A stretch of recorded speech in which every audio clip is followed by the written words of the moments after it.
So students, today we are going to learn a chapter of physics named as electrostatics. ये part 2 का आपका सबसे important और सबसे बेसिक चैप्टर है. जब ये आपको समझ में आएगा तो ही इसके बाद के सारे चैप्टर आपको समझ में आएंगे.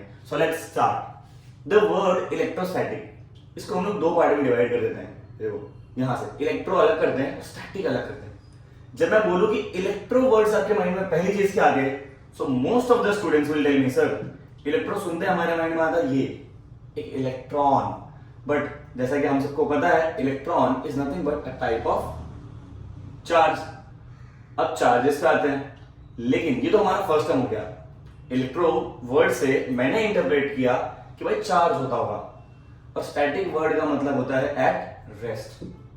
सो can I say the meaning of this chapter is study of charges which are at rest. तो इस पूरे चैप्टर में एक चीज बहुत कॉमन होगी, हमेशा जो भी चार्जेस हम कंसीडर करेंगे they will not move, they will be at rest. चलो चैप्टर को आगे बढ़ाते हैं. अब ये चार्जेस कितने टाइप के होते हैं? There is only two type, proton और इलेक्ट्रॉन. न्यूट्रॉन चार्ज नहीं होता, न्यूट्रॉन हमेशा न्यूट्रल होता है. Positive charge proton, negative charge electron. और इस पूरे चैप्टर में मैं प्रोटॉन को रिप्रेजेंट करूंगा P प्लस से और इलेक्ट्रॉन को रिप्रेजेंट करूंगा E माइनस से. तो ये याद रखना है हमें. आगे बढ़ते हैं. Charge of one proton value कितनी है? 1.6 into 10 to the power minus 19 coulomb. Charge of one electron value कितनी है? 1.6 into 10 to the power minus 19 coulomb. तो फर्क क्या है दोनों में? फर्क बहुत सिंपल सा है. प्रोटॉन पॉजिटिव चार्ज तो इसकी वैल्यू होगी प्लस, इलेक्ट्रॉन नेगेटिव चार्ज तो इसकी वैल्यू होगी माइनस.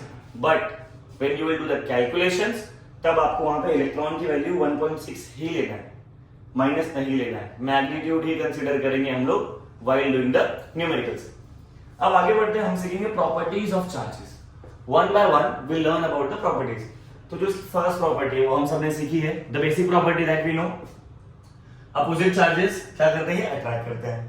सिमिलर चार्जेस ये क्या करते हैं? रिपल करते हैं. बट अब सबसे इंपॉर्टेंट चीज है हमारे लिए जिसपे एक क्वेश्चन न्यूमेरिकल का और थ्योरी दोनों बनेगा, इसका फॉर्मूला भी बहुत इंपॉर्टेंट है. Let's go. The property is quantization. इस वर्ड में ना क्वांटिटी आ रहा है, तो अगर हमें कोई भी चार्जेस ट्रांसफर करने हैं so that has to be integer multiple of it. किसका? इलेक्ट्रॉन का. इसको जरा और डिटेल में समझते हैं. चलो सबसे पहली चीज जो आपके माइंड में आनी चाहिए, आपको याद होनी चाहिए, वो ये है कि electron that is the smallest unit of charge. अब ये स्मॉलेस्ट यूनिट का मतलब क्या है? सबसे छोटा चार्ज अगर कोई है तो वो है एक इलेक्ट्रॉन. तो अगर मुझे इलेक्ट्रॉन ट्रांसफर करना है तो या तो मैं एक इलेक्ट्रॉन, दो इलेक्ट्रॉन, 3, 4, 5, 10,000, 20,000 कर सकता हूं. But I can not do 2.5 electrons. मैं ये नहीं कर सकता क्योंकि वो 0.5 कहां से लाएंगे? क्योंकि इलेक्ट्रॉन सबसे स्मॉलेस्ट यूनिट है, so that can not be broken further. आप उसको और तोड़ ही नहीं सकते, तो आप हाफ कर नहीं सकते. आप 3.5 इलेक्ट्रॉन ट्रांसफर नहीं कर सकते, आप 2.3 इलेक्ट्रॉन ट्रांसफर नहीं कर सकते. हमेशा इंटीजर्स में होगा. 1, 2, 5, 9, 1200 whatever it is, that has to be in terms of integers. एक बार डेफिनेशन देखने चलो. Charges can only be transferred as the integer multiple of electron. तो can I say charge which is q will always be equal to किसके? Integer multiple of electron. तो हमें ये formula मिल गया, very very important formula of physics part 2.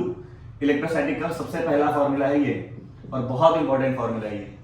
Q equals to n times E, जहां पे Q है हमारा चार्ज, n है हमारा नंबर ऑफ इलेक्ट्रॉन्स, और E की वैल्यू अभी भी हमने यहां पर देखी थी. एज आई सेड कि हम जब न्यूमेरिकल सॉल्व करेंगे we will take its magnitude only. तो ये रहा हमारा क्वांटाइजेशन. आपको एक चीज और जो याद रखनी है वो है SI यूनिट ऑफ चार्ज. क्योंकि इसे कूलम ने डिस्कवर किया था, अपने नाम पे उसकी यूनिट रख दी. So SI unit of charge is coulomb. Formula is Q equals to N into E.